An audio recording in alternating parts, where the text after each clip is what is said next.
کو پہچاننا ہے تو اللہ کے نبی کو پہچان لو، اللہ کی قدرت سمجھ میں آ جائے گی۔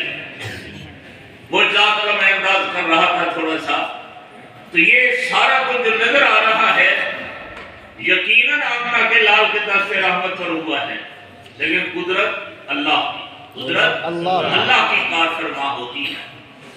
تو یہ ایک نبی کی شان ہوتی ہے، نبی کا ایک مقام ہوتا ہے جس کو ہم اپنے ذہنوں تک اللہ کی کنوں کو نہیں پہچان سکتے، تو ہم جیسے عام لوگ نبی کی کنوں حقیقت تک بھی نہیں پہنچ سکتے۔ اللہ نے اتنی قدرت کے کرشمے اپنے نبی کے ساتھ جوڑے ہوئے ہوتے ہیں کہ بندہ حیران رہ جاتا ہے، اور کوئی ایک رخ متعین ہی نہیں ہو سکتا۔ حضور صلی اللہ علیہ وسلم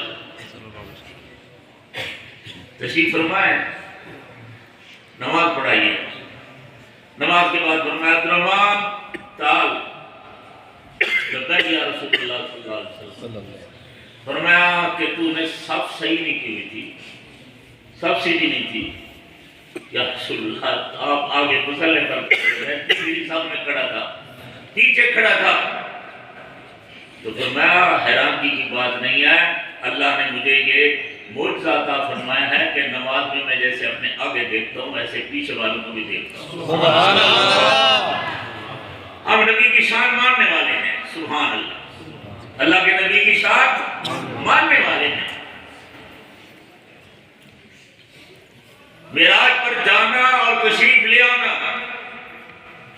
دنیا میں کوئی فلسفہ کوئی آدمی نہیں سمجھ سکتا، نہ ہی اس کا کوئی وہ، ہم مانتے ہیں اس لیے کہ ہمارا عقیدہ یہ ہے کہ اللہ کا نبی اللہ کی قدرت کا شاہکار ہوتا ہے اور اللہ ہر چیز پر قادر ہوتا ہے، اللہ ہر چیز پر قادر ہوتا ہے۔ اس لیے وہ سارے استعارے جو جی کیسے گئے کیسے آئے، تو پھر میں وہی کہتا رہتا ہوں کہ جناب کسی پیر نے نہیں معراج کرایا، حضور نے یہ بھی فرمایا کہ میں معراج پر گیا نہیں، اللہ فرماتے ہیں سبحان الذی اسری بعبدہ لیلا من المسجد الحرام الی المسجد الاقصی،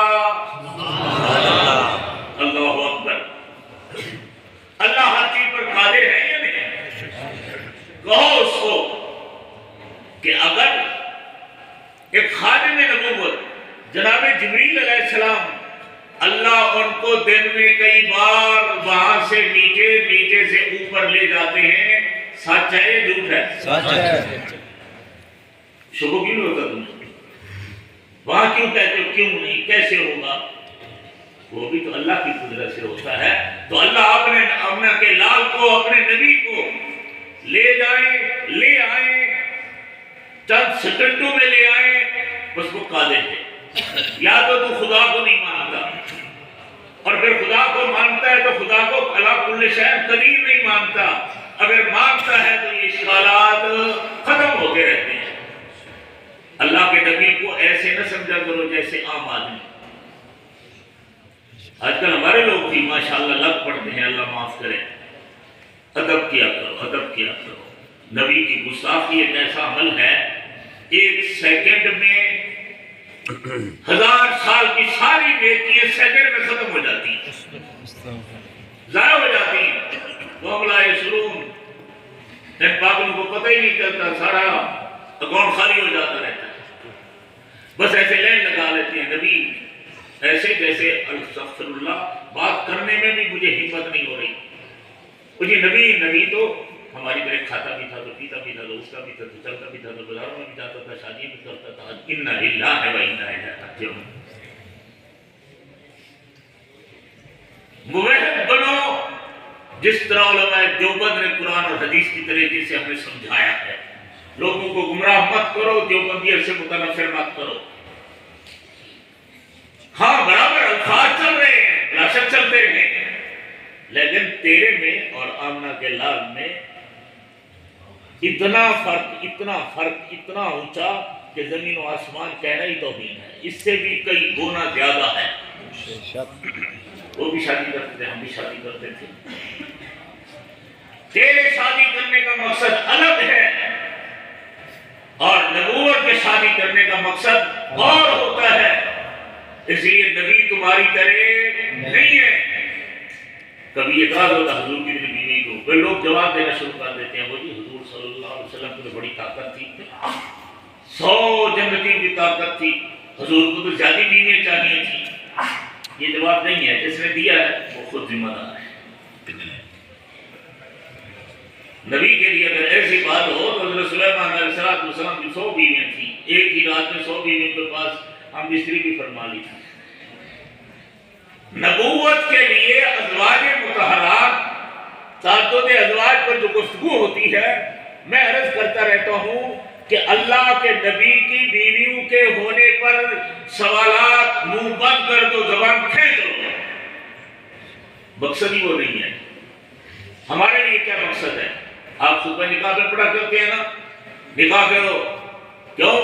اغض للبصر واحسن للفرج، یہ تمہیں گناہوں سے بچاتا ہے، یہ تجھے پاک بناتا ہے، اس لیے کہ میرے اندر خمیر موجود ہے کہ میں غلط نکاح اٹھاؤں، میں غلط نگاہیں جماؤں، میں نکاح نہ ہو تو شاید زنا اور گناہ میں مبتلا ہو جاؤں۔ نبی کے لیے یہ نہیں ہے۔ اللہ کا نبی تو معصوم ہوتا ہے، یہ کوئی فکر نہیں تھا کیا ریاض باللہ کہ اللہ کے نبی کے لیے شادی کرنا، اسی کے لیے شان الگ ہوتی رہتی ہے، الگ ہوتی رہتی ہے۔ یا ہمارے لیے یہ ہے کہ زوج الودود الولود کہ بھی اس عورت سے نکاح کرو جس کو اللہ بہت بچے دے، تاکہ فرمایا کہ میں قیامت میں فخر کرنے والا ہوں گا۔ اللہ کے نبی کے لیے شادی میں یہ مقصد بھی نہیں ہے۔ ہاں سوچا کرو، برابر نہیں کہ ہم شادی کرتے ہیں تو نبی بھی شادی کرتا ہے۔ پاگل، تیرے اور نبوت کو ساتھ لے کر چلتے ہو بے وقوف لوگ، یہ مقصد نہیں ہے۔ اگر مقصد یہی ہوتا تو کم از کم حضور کی ہر زوجہ محترمہ کے 12 بیٹے تو ہوتے نا۔ یہ مقصد ہی نہیں تھا، صرف اماں خدیجہ الکبریٰ سے دیا حضور کی عظمت کو باقی رکھنے کے لیے، عیب اسے پاک رکھنے کے لیے، دنیا کوئی غلط لفظ نہ کہہ دے جیسے حضرت موسیٰ علیہ السلام کے لیے کہہ رہے تھے، اس لیے اولاد بھی دے دی کہ حضور ماشاءاللہ کامل اکمل شخصیت ہے، اور پھر باقی بیویوں سے اولاد نہیں دی ہے۔ سمجھا دیا ہے کہ تیرا مقصد یہی تھا کہ تم اولاد کے لیے لدول الموت وابن للفراش